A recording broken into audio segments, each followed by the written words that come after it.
All right, let's dive into one of the most ruthless exams and classroom of the elite, the psychologically brutal mixed training camp from the third season. This thing was designed to push every single student to their absolute breaking point.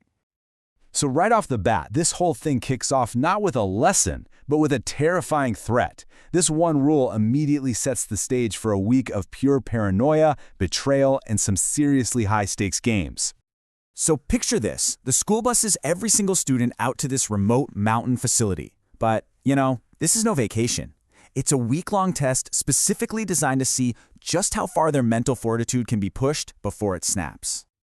And this is a huge deal, because for the very first time, that rigid class system they all live by, it's getting completely shattered. They're being pulled out of their comfort zones and forced to work with total strangers, upperclassmen, and, yeah, even their worst enemies. The school calls it fostering growth. Okay, so how does this whole game actually work? Well, what's so wild is that every single rule seems like it was precision engineered to just create friction and dial up that psychological pressure to the max. You see, the core idea here is it's simple, but it's absolutely devastating. Your fate, it's not in the hands of your friends or your classmates anymore. It's now tied to this random group of students from every year and every class, people whose goals might be the complete opposite of yours. On the surface, the process looks pretty straightforward, right? But look closer at step one. The school gives them zero, and I mean zero, guidance on how to form these groups. So it immediately turns into this mad scramble where strategy and social maneuvering decide who you're going to be stuck with for a whole week. And yeah, the school wastes absolutely no time isolating them. First thing, phones are gone. Boys and girls get housed in different buildings, which basically turns the cafeteria into the one and only battlefield for sharing info and planning strategy. And get this, every little mistake, like being late or arguing, can drag your entire group's score down. Okay, but all of this, the groups, the rules, it all builds up to the most critical part of this exam, the price of failure. And trust me, it is more severe than anything these students have ever seen. Yet we're not talking about losing some points or a minor setback, no. For every single group that fails to hit that minimum score, 2 students, they're gone. Expelled from the school for good. No do-overs. And the first person to go, it's automatic. Whoever steps up or gets pushed to be the group leader has all the weight on their shoulders. If the group fails, their expulsion is a done deal, which paints a massive target on their back from the second they take the job. And this is where you see the true psychological horror of this test. It's not just that the leader gets expelled. No, that's not enough. They're also forced to become an executioner. They have to literally point a finger at one of their own teammates and send them packing right along with them.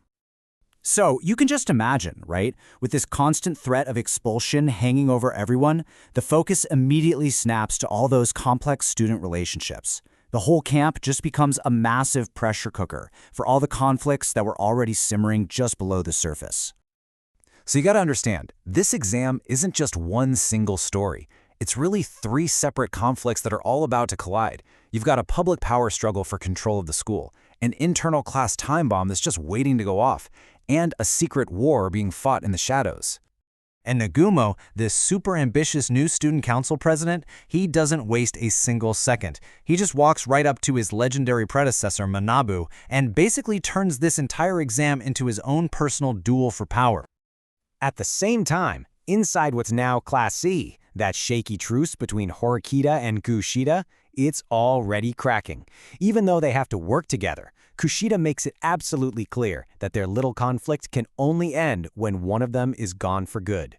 So as everyone starts to settle into their cramped rooms in this grueling new schedule, you can feel the pressure of the rules just forcing their hands, and we start to see their first moves, their initial strategies. And what about our guy Ayanokuji? Well, he immediately makes this cold, logical assessment. He realizes, hey, the scale of this threat is huge. There is no way I can protect everyone. He just can't do it alone. So his whole mindset just shifts. It's not about a collective victory anymore. It's about targeted defense. The game has changed from how do we save everyone to who is valuable enough to save, which of course also means who's expendable. And just like that, chaos just erupts all over the camp.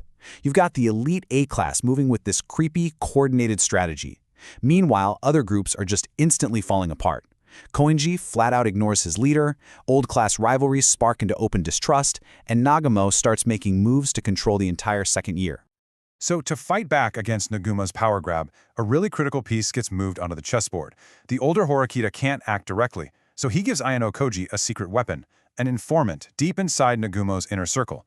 It's the intel he needs to have a fighting chance. And all of this really just brings us to the central question of this whole arc, doesn't it?